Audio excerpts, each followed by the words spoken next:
Ukrainians are learning, so we can see some new tactics. We can see that also important also for the West that Ukrainians already less afraid to provoke Russia and to lose Western support because of this. So, obviously, this attack is on Ukrainians' territory. So, obviously, Ukraine is allowed to defend itself.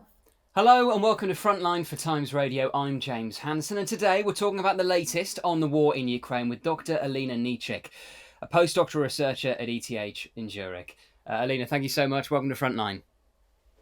Hello, thank you so much for inviting me.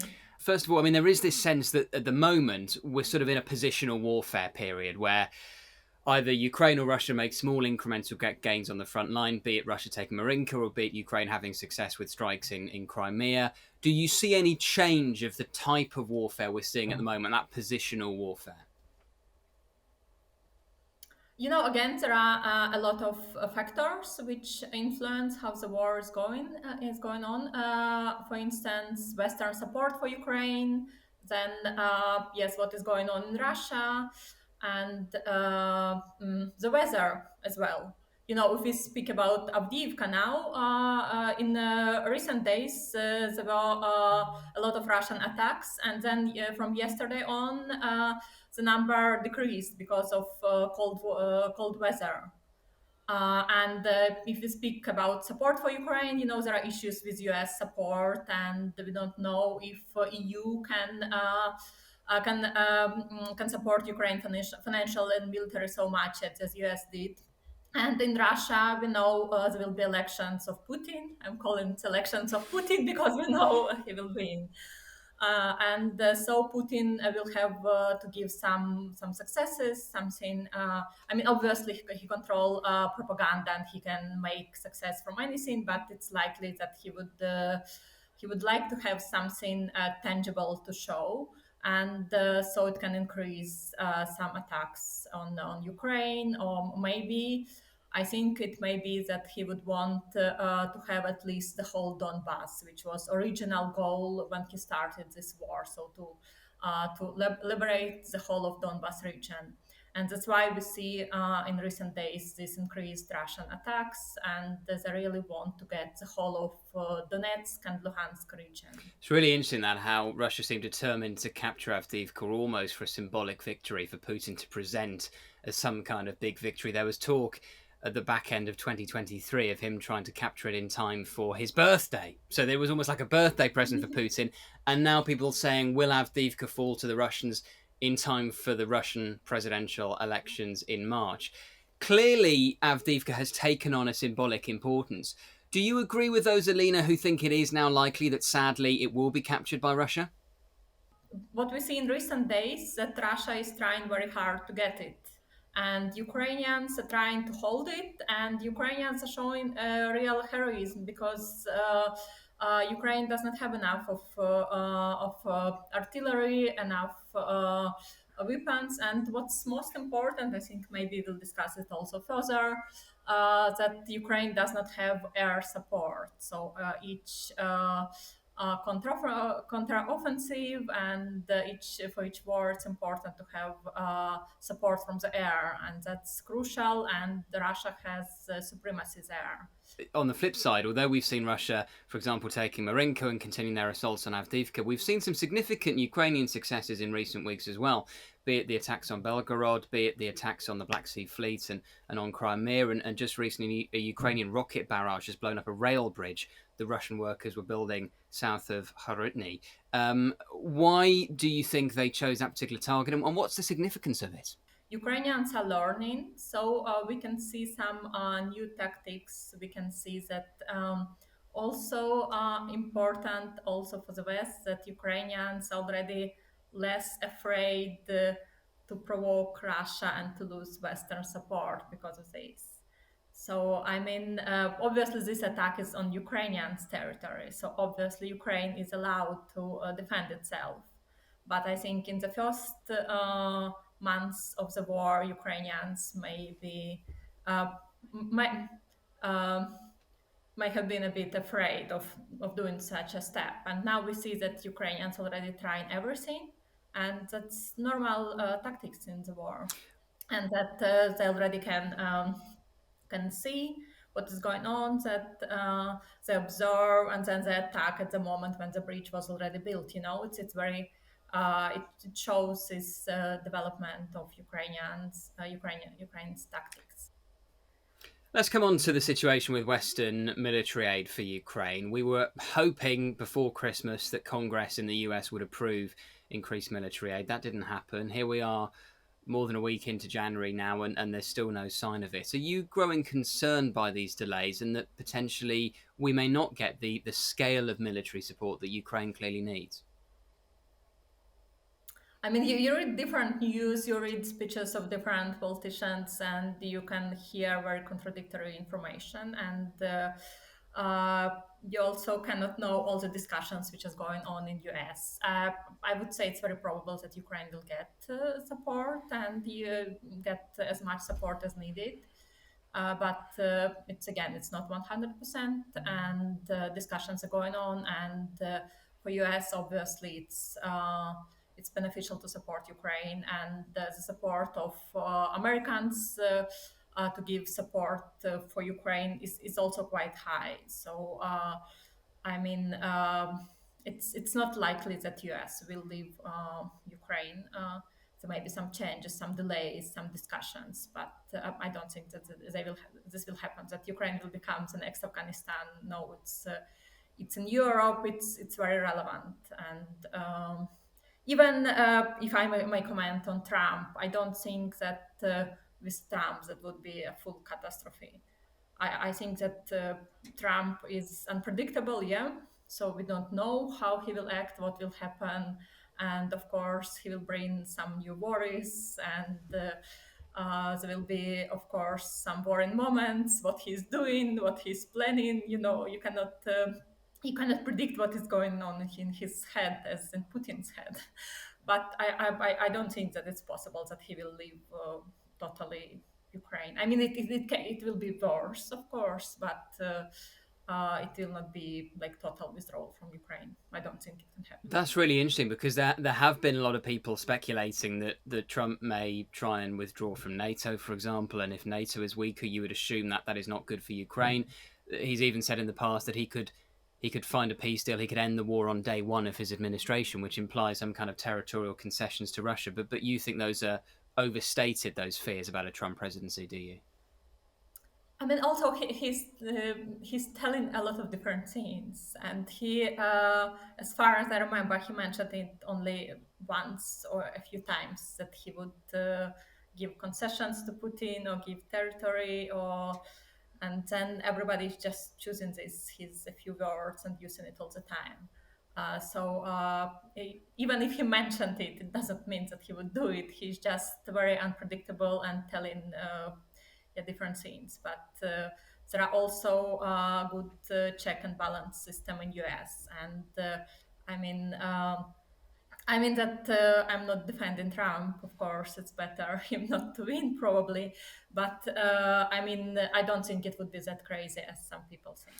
And he was already a president, and it was not total catastrophe. And during Obama, Ukraine did not get any military support from US, and it got it during Trump administration. So it is unpredictable, and it will bring us some worries, but it will not be total catastrophe. I mean, you never know, but I don't think so. And yeah. Well, I hope you're right, certainly. And I've heard some people suggest that what might be advisable is if Congress could agree some kind of military aid package for Ukraine with a commitment to keep the provision going into 2025, 2026. So it's not just a one-off installment of aid, that there's a commitment there to provide the aid over a longer period of time, meaning that if there were a change of administration and Trump were to come in, he would have less wiggle room to try and withdraw from the military aid that Ukraine is receiving. Are you hopeful that a deal like that might be approved at some point this year by the Americans?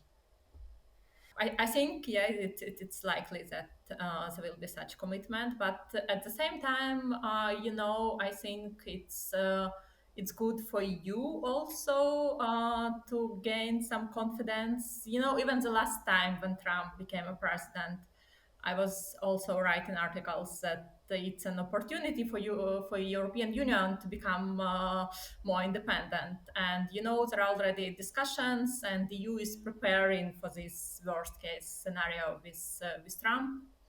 And I think it's good. It makes me.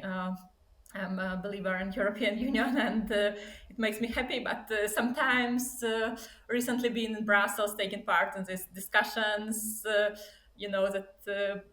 everybody wants to achieve this EU strategic autonomy, but no one knows how we can do it. But at least the process is going on, and there is commitment from EU. And I cannot say that.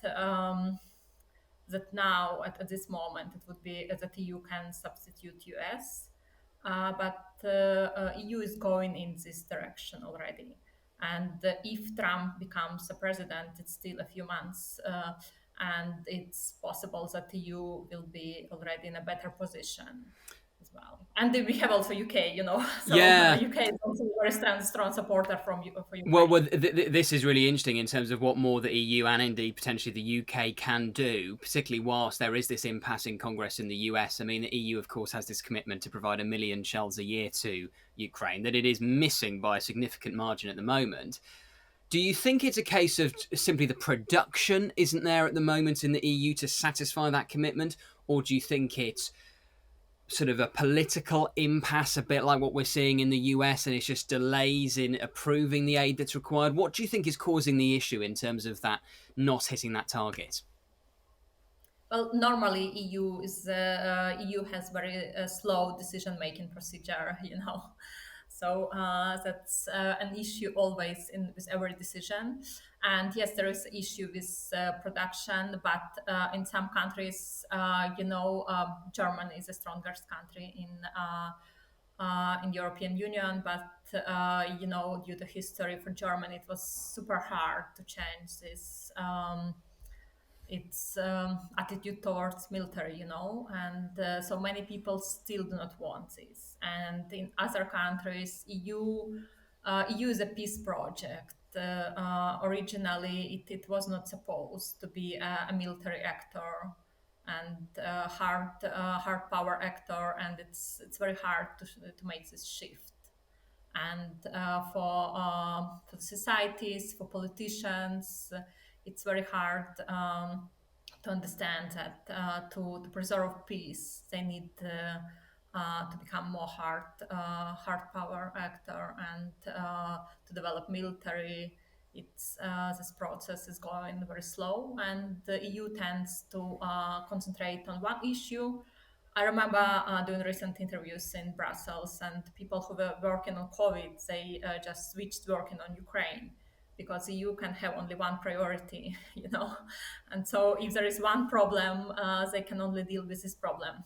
But the EU has many other issues, and EU supports Ukraine financially with reconstruction, and if also military, it's already too much support. It's hard for you to, and yeah, we should remember that sanctions against Russia hitting EU much more as US. For US, it's almost no impact, but the EU economies were really bound to Russia, and this in energy.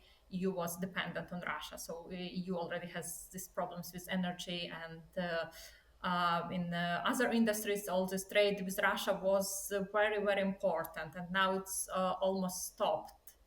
And the EU, all these countries with different connections with Russia, they need to reorient themselves now to search for different markets, to change the economies, and it's very hard. There is inflation, prices are rising, energy prices, and then people are protesting for its possibility for far rights to be against this support for Ukraine, and then these far rights are supported by Russia, and it's a hard balance. And so for you, it's much more painful to support Ukraine as it is for US. US has this tradition of being a military power and having this huge budget for different wars overseas. For EU, it's everything new, and EU is peaceful project, and EU was taking peace for granted. So now it's this paradigm change. Well, I mean that's a very good point, Alina, because even though on one level, as you say, it might be more difficult instinctively for the EU to provide the military support that Ukraine needs, it is in the EU's interest for Ukraine to win this war in a way that it, of course, it's in America's interest, but it's even more in the EU's interest and in Europe's interest for Ukraine to win this war than it is America's. Yes, yes, of course. It's on European continent, and Ukraine and Russia border European Union, and of course now we have this a few million of Ukrainian refugees in Europe, and let's imagine if Russia wins and there will be this terror and genocide on this territory, and there will be uh, two times more Ukrainian refugees than in Europe, for instance. For instance, just this small point. You wrote a really interesting piece a few months ago, Alina. I wanted to ask you about how and when this war might end, and what the various options on the table might be, and what that might look like. Can you just tell us a bit about your piece? Currently it's very pessimistic. It's not possible for the war to end. It's not possible for Ukraine to end it at this point. It's not possible for Russia. I mean, as I said, if Russia withdraws from Ukraine, then the war is finished, of course. But for Russia, it's not possible because Putin already started it. He made a promise and he just cannot go out of this easily. I mean, obviously, he controls all the propaganda and he may be able to invent some weird story and still to create some kind of success, but it will be really hard. The support for the war in Russia is still very high, but recent numbers, very interesting statistics from support for the war in Russia, and I think 70% of Russians would support decision to stop the war, and 55 in favor of peace, but then only 30 could support giving these territories back to Ukraine. I mean, people do trust in Putin. So there is some possibilities for him to play on this because they trust more in Putin than this war. So if he decides to withdraw, he may do something, but still there are other people around him, and still, I mean, he made these promises, and he cannot lose. It can be the end of his power, of course. And if we speak about Russia, I will tell about Ukraine later. If we speak about Russia, it's also such tendency in Ukraine and also in the West, I would say, sometimes to underestimate Russia. Sometimes you hear this in Ukraine. There are some politicians saying that Russia has missiles for 2-3 weeks. They're almost finishing missiles, and then you have these days where you get dozens of Russian missiles coming to Ukraine, and then again and again. So Russia is still powerful. So it's very bitter, but it's bitter truth. You know, Russia still has power to conduct this war. And Russia is powerful economically. Also, sanctions are good. They're biting a bit, but Russia was able to diversify its economy, and Russia has supporters in other countries. I mean, supporters. Partners with whom it trades. It has India, China. Now it receives weapons from North Korea. Even in recent attack on Ukraine, the missiles from North Korea used. And the strong supporter in Russian military is Iran, and African countries as well. So I mean, what we need to understand. I mean, it's although it's sad. I think we should know the truth. We should accept it, and then we should think how to deal with it. So the world is not. It's not that the whole world is supporting Ukraine. The world is divided, and there are some countries who are helping Russia. And then again, if we speak about Western support, it may be opportunity for the West to work with these countries. I mean, with Iran, yeah, how can you convince Iran to turn from Russia? Yeah, maybe harder. Maybe with China, it's good that US already started this with China. Yes, there is also India, and so there is a possibility there. Also, it's not very likely. What about the attitude of people in Ukraine at the moment, Alina, about any potential peace talks? Because obviously we would hope that the way this war ends is either Russia withdrawing or Ukraine driving Russia out of the occupied parts of Ukraine. But if it came down to peace talks, a lot of people have speculated there would have to be some form of concession from Ukraine, be that territorial, be that giving up any future NATO membership or EU membership. What is the attitude in Ukraine about any potential peace talks?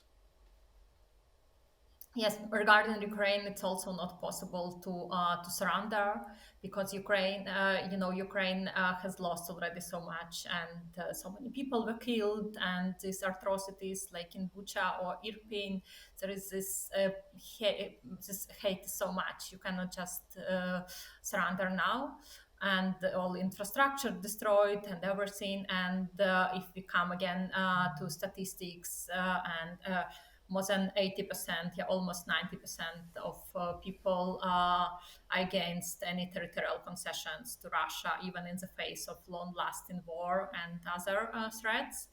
And it's interesting that, for instance, Kiev Institute of Sociology, they're doing these surveys for a few times per year, and this number has not changed during all these 2 years, so it's always more than 80%, so it's always between 80 and 90%.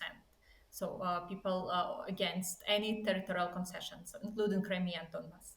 And if you speak about the question of NATO, it's also 80-90%. And it's very interesting.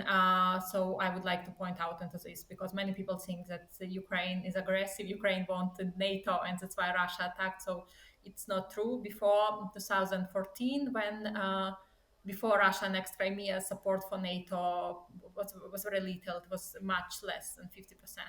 It became more than 50% only after Russia annexed Crimea. And during this war, in the beginning of the war, it was 60%, and then now it's 90%. So it's growing because of Russian aggression. Now it's 90% support for NATO membership. So it's very unlikely that Ukraine will give up any territory or any or possibility of NATO membership. But I would say giving up NATO membership may be less painful than giving up territory. Are you worried, Alina? I've heard some analysts say that there is a fear in Ukraine that the West, in the end, will end up selling Ukraine short. Saying, for example, what happened after the Budapest Memorandum with guarantees of security for Ukraine didn't end up coming to pass. And the West has a track record of talking a good game when it comes to Ukraine, but in the end, selling Ukraine short. Are you worried about that in terms of any potential future peace talks and what the West may push Ukraine to concede? Yes, there is obviously worry. Ukraine is obviously a smaller country with less people, with a bit uh, weaker military than Russia. And if the West stops supporting Ukraine, Ukraine would not be able to fight much longer, or at least it would not be able to free its territories. But interestingly, again, 60% of people, even more than 60%, are willing to continue fighting against Russia and liberating the whole territory without Western support. So maybe these people don't have all the understanding of Russian and Ukraine strengths. And again, we do not know this for sure. We don't know how much more resources Russia has, how much resources Ukraine has. Ukraine has potential of military production. It can just be developed, but how quick it can happen. I don't think that Ukraine will collapse in one day without Western support. And we cannot know this for sure, but I don't think that Ukraine will be able to liberate these occupied territories without Western support. And there are different countries. So as I said, if US support is less, then EU may be able to support Ukraine. And EU, Ukraine is now candidate country for EU, and the accession process already started. So it's just not possible that EU will stop all kind of support, at least financial support, at least support with reconstruction that will be going on, support with reforms. So Ukraine is already bound to EU. And there is Japan, for instance. 2 days ago, I think Japanese foreign minister visited Ukraine. So there are still other countries. So I don't see it that the whole world will stop supporting Ukraine. Then if yeah, it's hard to predict something can happen in politics, but then something may happen with Russia as well. If Russia loses all the support from all its countries, it will not be possible for Russia to continue this war as well. If Russia stops trade with China, if Iran stops supporting Russian military, then Russia will not be able to continue this war as well. So everything can happen. It is not that only Ukraine in this unfortunate position and dependent on this aid. Just finally, Alina, are you optimistic at the moment? Because it strikes me that we are slightly in danger of falling into a narrative about where the war is now, almost labelling it a stalemate where you've got both sides engaged in quite small bits of positional warfare on the front line, and people almost speculating there's not going to be much movement in the war for the next 12 months. And that may well be the case, but we've seen already in this conflict times when people assume certain things are going to happen and they don't. People thought that Kyiv would fall within a matter of weeks when Russia launched its full-scale invasion at the start of 2022. That obviously never happened.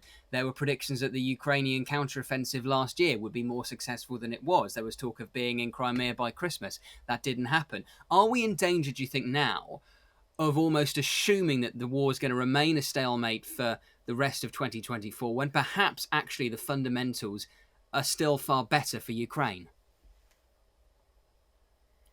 I think a lot of things can happen this year. As I mentioned, there is a Putin's election, and he would increase attacks on Ukraine. He would want to get some successes that I'm almost sure something will happen. Then, if Ukraine gets more support, then towards spring, summer, Ukraine would be able to start its counter-offensive as well. And yeah, so this seems very probable. And if it will be going on like this for a year, uh, yes, it's also possible. It's beneficial for Russia because then Ukraine is losing its people, and its infrastructure is being destroyed, and that's the time maybe works against Ukraine. That's why Western support is so crucial. And regarding counteroffensive, it failed mainly due to Ukraine's not being so confident in the air, and because Ukraine didn't get these fighting jets in time. And now it's very important. We did not talk about this, but it's important that there are some delays with Ukraine getting F-16. And in May last year, Biden said that Ukrainians will be trained on F-16 and they will get them soon. And then Denmark, Belgium, Holland also promised, but they promised just 20, 30 jets, which is like nothing. And still Ukraine have not got any of them. Also, Ukrainians finished training there. So that this is one of the things which would definitely help Ukraine a lot. If Ukraine gets this support in the air, every counteroffensive is supported from the air. Ukrainians did not have it. That's the main issue. And also, from the start of the war, Ukrainians were asking for NATO to close the sky and to protect Ukrainian civilians. That also didn't happen. So Ukraine needs F-16 jets, and not just a few, but much more. And Ukraine needs air defense systems. And if NATO can consider it also closing Ukraine's sky with its own jets. That would be very helpful, that when Russia loses its supremacy in the air, that then Ukraine can fight on the ground much better, and then counteroffensive may be successful. Alina, really appreciate your insight and your analysis. Thank you so much for joining us today on Frontline. Thank you. Thank you for watching this episode of Frontline for Times Radio. For more on the war in Ukraine, subscribe to the Times Radio YouTube channel. Listen to Times Radio on your digital radio, or you can read the Times online with your digital subscription or in print. Thank you and goodbye.